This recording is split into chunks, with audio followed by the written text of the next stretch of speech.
Cette émission vous est présentée par Jacques Tanis, courtier immobilier Remax.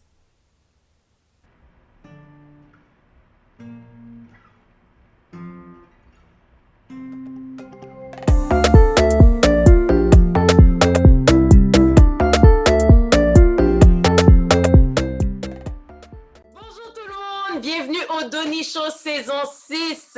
Alors aujourd'hui comme panélistes, nous avons deux charmantes demoiselles. Alors nous avons Jessica de Cachet Communication et Karen du podcast d'Amour et de Sexe. Comment allez-vous mesdames? Bien, merci. Toi? Ça va super bien. Et toi Karen, comment tu vas? Je vais très bien, merci. J'espère que vous aussi, vous allez bien. On va super bien. Alors justement, on avait une question d'une personne qui écoute notre émission en général. Et justement, voici la question. Allô Denis et compagnie, mon nom c'est Jessica Black, puis j'ai une question pour vous. Guys, j'ai vraiment besoin de votre opinion sur ce sujet-là, parce qu'on dirait que c'est un débat chez nous. J'ai une couple d'amis qui est venue à la maison la semaine passée avec leurs enfants. Puis malgré que j'adore ces enfants-là, leurs enfants sont vraiment, mais vraiment des odes. Puis les parents n'arrivent pas à prendre le dessus, ils n'arrivent pas à prendre le contrôle de leurs enfants. Donc, je me demandais, est-ce que je devrais réprimander ces enfants-là? Qu'est-ce que vous pensez des autres qui réprimandent vos enfants, vous? Votre opinion, s'il vous plaît? Alors, je vais demander à Karen. Toi, comment tu te sentirais par rapport à ça? Réprimer les enfants des autres? Comment tu gérais cette situation-là? Dès que c'est les enfants des gens, dès que c'est une question d'enfant, c'est toujours un petit peu sensible comme sujet. Réprimander comment? Si c'est réprimander avec la bouche, ça va, je peux le faire. Je peux dire quand même, oh, Junior, calme-toi, non, faut pas mettre les pieds sur le fauteuil blanc, s'il te plaît, arrête. Je peux m'exprimer et parler comme ça. Après, si on parle de réprimander avec des coups, je peux pas me permettre de lever la main sur les enfants des gens. Je me dis, même les enfants de ma propre sœur, je me permettrais pas de le faire. Je sais qu'avant, chez nous, chez les Antillais, ça se faisait. Ta tante, c'est comme ta maman, mais je sais que je le ferai pas. Je pourrais pas, non, je pourrais parler. Donc, s'il y a un enfant qui bouge beaucoup dans ta maison, puis que ses parents sont là, puis qu'ils prennent pas contrôle de la situation, c'est tout ce que tu fais. Je vais souffler, je vais peut-être essayer de faire comprendre par le regard aux parents que ton enfant, bon, faut faire quelque chose. Mais c'est tout, je suis limitée. Moi, je peux pas frapper l'enfant de quelqu'un, je peux pas trop lui crier dessus non plus. Je peux essayer de lui faire comprendre, mais après, je comprends. Et toi, Jessica, je suis curieuse. Je suis un peu du même avis que Karen. Je trouve que je suis forte croyante en me mêler de mes affaires. Alors, pour réprimander les enfants des autres, c'est pas vraiment ma job. Par contre, je pense que dans la vidéo, elle a mentionné que c'était un couple d'amis qui était chez elle. Donc, si c'est des amis proches, je me sens un petit peu plus confortable de dire quelque chose comme « Hey, peux-tu dire à tel enfant d'arrêter ou quoi que ce soit? » Puis même là, ça peut être très touchy, comme elle a dit, parce que les gens sont très sensibles quand ça vient à leur enfant. Réprimander, c'est pas ma job, c'est la job des parents, mais si c'est dans ma maison, comme la fille a mentionné dans la vidéo, ben, je vais devoir dire un petit quelque chose, mais jamais intervenir avant les parents. Je vais mentionner aux parents et puis peut-être que je vais regarder l'enfant puis je vais être comme on the list, you know? Je comprends votre point. Moi, en fait, je partage partiellement votre avis, au fait. Parce qu'elle a bien dit, les enfants sont venus chez moi et les enfants sont des autres.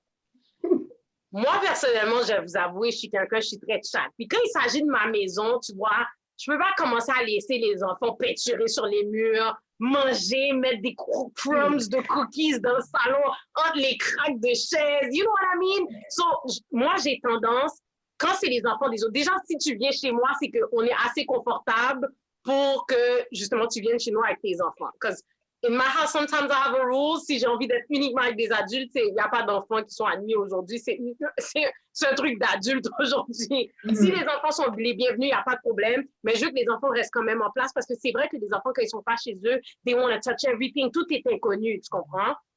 Donc, moi, personnellement, que ce soit les enfants de ma sœur, que ce soit les enfants de mes amis, si je vois que les parents sont comme inconfortables, parce que des fois aussi, les parents sont inconfortables de crier sur leurs enfants devant toi.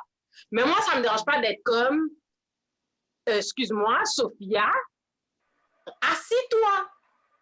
C'est pas gentil ce que tu fais. Faut faire attention.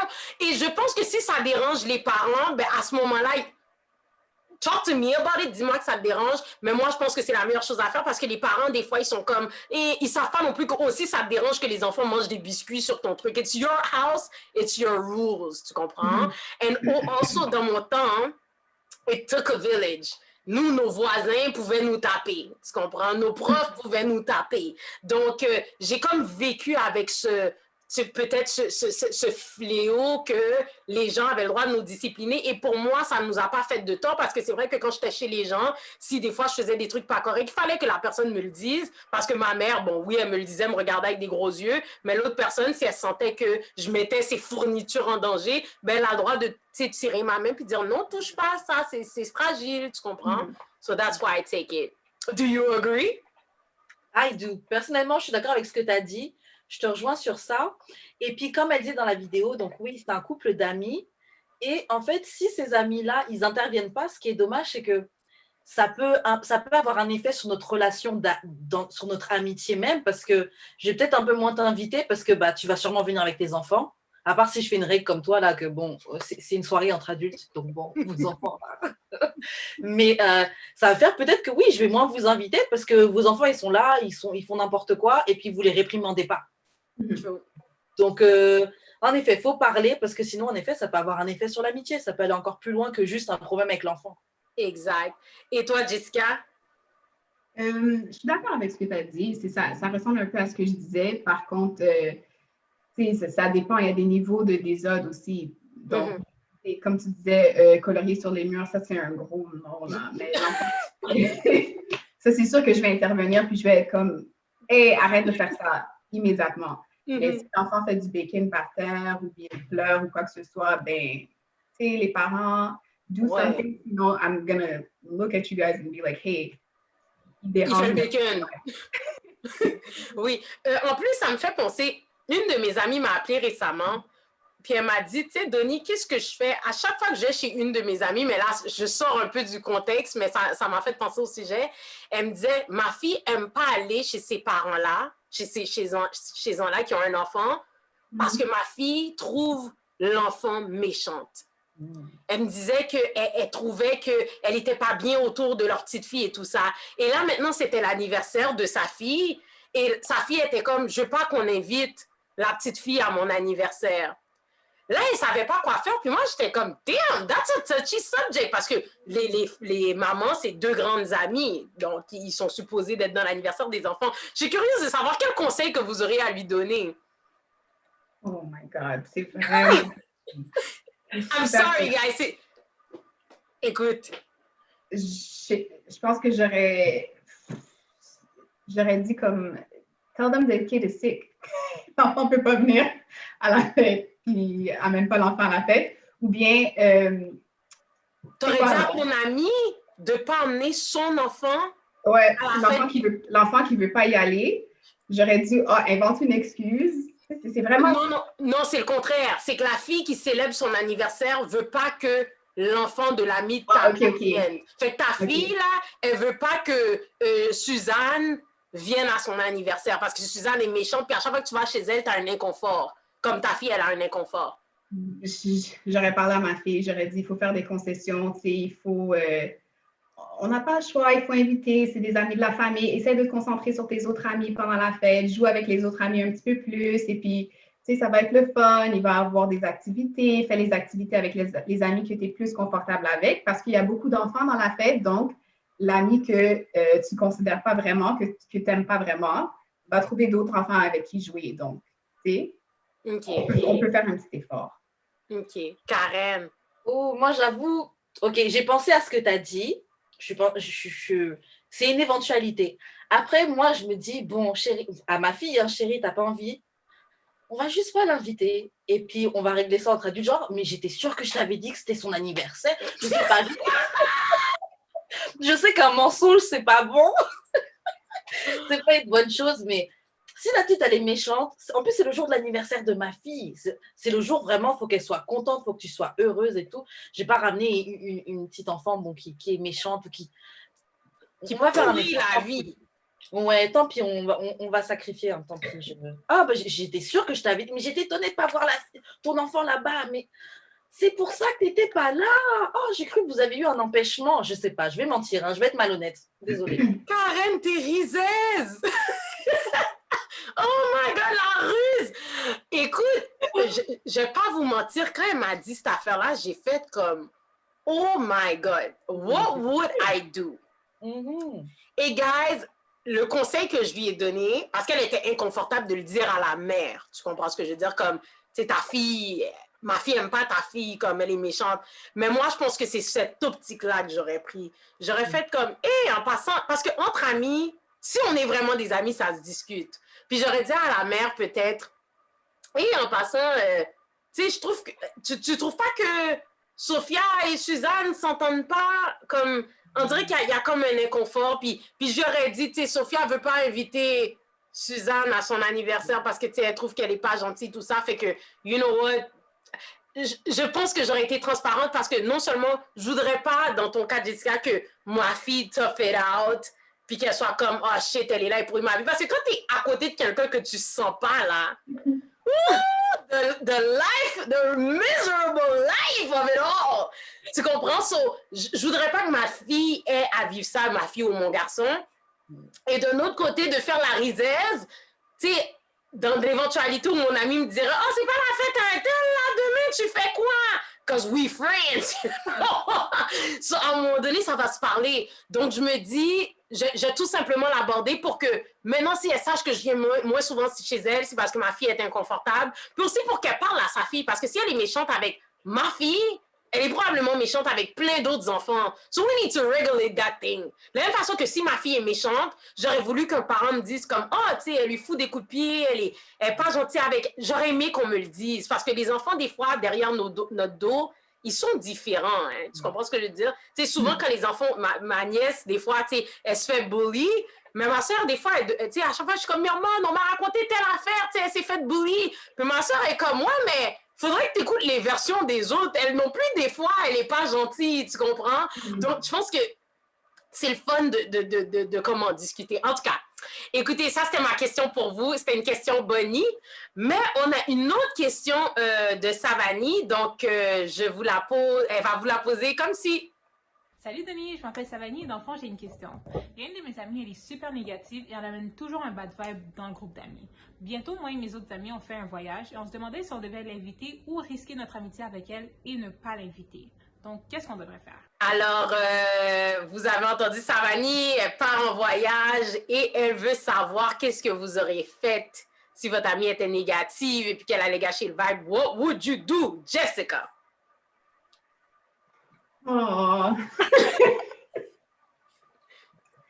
Ben, c'est vraiment difficile comme situation, mais j'aurais abordé la situation avec l'ami pour dire, hey, comme, tu sais, on planifie notre voyage et ton attitude ces temps-ci, c'est comme, c'est lourd. Puis on ne veut pas t'exclure du voyage, mais en même temps, comme quelque chose, tu dois faire quelque chose parce que ton attitude, ça va kill tout le vibe dans le voyage, puis on veut juste avoir du bon temps. Fait que je lui aurais parlé parce que, tu sais, c'est plate, là, maintenant, elle va être sur Instagram, elle va avoir toutes les photos de voyage, elle va avoir toutes les... Elle va mettre des comments en dessous, puis dire « Hey, have fun, girls! » Comme, non, c'est super plate, c'est super malaisant aussi, là. Alors, je pense qu'il faut comme prioriser l'amitié, et puis, si, comme tu disais tantôt, si on est des vrais amis, on doit pouvoir se parler. Donc, ce serait d'aborder le sujet avec l'amie et puis d'essayer de voir si elle peut faire des concessions. Puis si elle ne peut pas, bien, au moins, on lui a donné l'option. OK. Karen, qu'est-ce que tu en penses? Bon, moi, je vais continuer avec la malhonnêteté. Parce que moi, j'avoue, on travaille toute l'année. On va dire c'est pendant l'hiver. On veut nos petites vacances au soleil avec les copines. Franchement, on va partir sans toi. L'ami va rester à Montréal, honnêtement. J'avais pas pensé à Instagram. Jusqu'à dire un truc j'avais pas pensé aux photos Instagram que l'ami pourrait voir. J'avais pas pensé à ça. Mais Parce que je me dis, si c'est une amie qui est négative, elle va amener sa négativité là-bas. Et je me dis, si je lui en parle, enfin, de toute façon, quand quelqu'un vient t'en parler, oui, on trouve que c'est négatif, généralement, la première chose que tu fais, c'est que tu es sur la défensive. Ou les gens vont sentir qu'ils sont attaqués, etc. Alors que cette amie-là, bien qu'elle soit négative, si c'est notre amie, c'est qu'elle a d'autres qualités et on l'apprécie pour ces autres qualités-là. C'est juste que, bon, elle a toujours un problème avec tout. Et bon, j'ai déjà fait une petite excuse dans ma tête, là. Mais je me dis, par exemple, bon, bah, on t'a pas dit, parce que voilà, c'est un resort. Tu avais déjà dit que tu n'aimais pas les resorts, donc on va pas te proposer d'aller là-bas. À Jessica. Girl. Oh, Karen! Non, je sais, c'est la minorité, je sais. Mais écoutez, moi, je travaille dur et donc après, je vais me forcer à inviter l'ami qui va gâcher nos vacances parce que la nourriture n'était pas bonne, il n'y avait pas assez d'alcool dans la pina colada, c'est cheap, Est-ce qu'on peut juste enjoy? Juste enjoy. Mais bon, c'est vrai qu'en amitié, on est censé pouvoir tous dire, etc. Mais Écoutez, je vais pas vous mentir, moi je suis plus radicale. Because when it comes to my money, when I spend it, I want to make sure I enjoy myself 100. Tu comprends? Par rapport à Jessica, de lui dire, exactement comme Karen a dit, je sais que ça va amener de la confrontation, genre, on fait un voyage entre amis, donc, tu sais, ton attitude est ci, est ça. At the end of the day, déjà, si tu as une bad attitude, là, tout le temps, je me tiens plus avec toi. Tu vas déjà savoir que tu n'es même plus inclus dans mes actes. Tu n'es pas inclus dans mes fêtes de maison. Tu n'es pas inclus dans mon voyage. Tu n'es pas inclus dans mes rides in the car. You gotta take your own car to get somewhere. Et maintenant, j'ai comme utilisé la devise quand je voyage, qui même me suivent. So, quand j'achète mon billet, j'achète un billet single. Il me coûte 2 fois plus cher que les billets de tout le monde, but at least I got my own room, I got my own service, I got my own tranquillité. Quand il y a des gens qui fight, moi, je rentre en dedans de ma chambre, I chill, je reste sur le balcony, je m'en vais. C'est ça. T'as besoin de personne. Si je dois aller à la piscine, je suis comme, let me go to the pool. Et je me fiche de si j'ai des amis ou pas qui sont comme, attends-moi, je vais aller déjeuner avec vous. Non. Fait que si tu emmènes de la négativité, déjà, je ne vais même pas être dans le bassin de pouvoir t'inviter ou non, tu comprends? Sur qui même me suivent, puis les gens vont tout de suite savoir que, Donnie a l'habitude de voyager toute seule, puis c'est moi qui a dit que je veux y aller. Il n'y a pas d'invitation, tu comprends? Et aussi, tu sais, souvent, qu'est-ce qui arrive dans les voyages que les gens me racontent? Des fois, quand les gens veulent faire des voyages de groupe, à la fin, c'est un groupe de 20, ça finit par un groupe de 3, ensuite, ça finit par un groupe de 2, puis finalement, c'est toujours les personnes les plus désagréables qui se retrouvent dans le voyage, bizarrement. Là, c'est jamais les gens qui sont comme free spirit. Et c'est là que ça devient malsain, c'est que les gens ne comprennent pas que quand tu es en voyage, c'est la vraie personnalité d'une personne qui transparaît. Yeah. Si quelqu'un est misérable en voyage, là, vous ne pouvez pas être ami avec cette personne-là en dehors parce que c'est comme ça qu'elle est. Parce qu'elle n'est pas 24 heures sur 24 avec vous, mais c'est comme ça qu'elle est dans la vraie vie. So, at the end of the day, je ne te veux pas comme amie. C'est bon, on a fini, puis je vais avoir du fun tout seul. Fait qu'à date, mes voyages ont toujours bien été, guys. Parce que dès qu'on fait des voyages de groupe, je suis toute seule dans ma chambre, puis s'il y a une personne de négatif, I don't eat with you, I don't sleep with you, I don't nothing. Yeah. Moi, je te rejoins sur ça. Je sais que déjà, si tu es quelqu'un de négatif, il y a de grandes chances qu'on sera pas amis. Genre, je suis trop positive, trop free-spirited pour être avec quelqu'un qui est tout le temps négatif, qui a un problème avec tout. Yo, la vie est dure. On doit déjà payer les factures. T'ajoutes la négativité. Genre, c'est bon. En tout cas, Jessica, mot de la fin? Je suis du même avis, mais en même temps, dans le scénario de la fille, on dirait que c'est quand même son amie. Je suis du même avis que Donnie et Karen. Par contre, du même avis voulant dire que si tu es négatif, je ne serais pas vraiment ton ami. J'ai vraiment des gens positifs autour de moi, donc ça ne marcherait pas. Mais dans le scénario de la fille, c'est comme si que c'est son ami et c'est comme ça que ça reste. Fait. Ce serait vraiment, pour moi, je reste avec mon avis, ce serait vraiment d'aborder la situation. Mais il y a toujours une manière de couper les mots puis de dire les choses. T'sais. Puis je sais que la personne va sûrement être défensive. C'est la même chose avec les enfants aussi. T'sais. Depuis que tu te fais dire quelque chose que tu n'aimes pas, tu as tendance à être un peu défensive. Mais ce serait de dire comme, listen, T'as pas besoin d'être pru là. Juste viens pas avec ton vieux vibe. We're trying to have fun. Leave the bad vibe in Montreal. Puis get with it or get lost. Parce que si on arrive là-bas puis tu commences à avoir des vieux vibes, ben on va pas te dire les plans de la soirée puis on va juste sortir sans toi. Exact. Mais la devise, c'est si tu pars en voyage en groupe, devise drama free everybody. Comme dès qu'il y a un drama qui arrive, c'est pop, pop, pop. Non, Roger Figuier, tu sais. Mais en même temps, tu sais déjà comment ça fonctionne d'habitude. Il y a un groupe chat avant de partir. Fait qu'on est tous dans le groupe chat. Puis là qu'est-ce que tu vas faire? Tu vas la mettre dehors du groupe chat? Tu vas la mettre dehors du groupe chat. You have been kicked out from the conversation. Everybody has left the chat except you. Like, come on, girl. Et les filles, j'étais ravie de vous avoir aujourd'hui. Ceci met fin à notre entrevue. On va faire un cheers avant de quitter. Donc, Jessica, oui. J'aimerais que tu te présentes. OK. Je suis Jessica F. Je suis cofondatrice de Cachet Communication, qui est une agence qui spécialise en planification d'événements, gestion des réseaux sociaux, relations publiques et le développement de la marque. Présentement, je suis en train de travailler sur un autre projet. Donc, si vous voulez être au courant, vous pouvez me suivre sur mon compte Instagram à Mademoiselle Jessica F, donc MLLE Jessica F. Et ça devrait être annoncé très bientôt. C'est un projet que je suis très, très, très excitée de dévoiler. Donc, ce serait sûrement vers la fin du mois de novembre. Et merci vraiment de m'avoir reçu. Thank you so much. This was so fun. Thank you, Jessica. Karen. OK, bon, moi, vous pouvez me retrouver sur le podcast d'Amour et de sexe que je co-anime avec Jules d'Expérience. Vous pouvez nous suivre sur YouTube, sur Instagram, donc @d'amour et de sexe. Et j'ai une chaîne YouTube que je viens tout juste de lancer. Donc, vous pouvez juste taper Wesh Karen sur YouTube ou sur Instagram pour me suivre. Et c'est pas mal ça. Comme Jessica, je suis très contente d'avoir participé. C'était vraiment nice. So, merci à toi, Donnie. Et puis, bonne continuation pour toute la saison. On a hâte de regarder. Merci beaucoup. Alors, merci les filles d'être venues. On a vraiment bien discuté, on a bien rigolé. Et je veux vous dire pour le mot de la fin, pour tout le monde qui nous écoute aujourd'hui, n'oubliez pas, pour l'achat de votre future maison, votre future demeure, contactez notre fier commanditaire Jacques Tanis, courtier immobilier Remax. Alors, les filles, on fait un cheers. Cheers! Cheers! À la prochaine! À la prochaine! Ciao!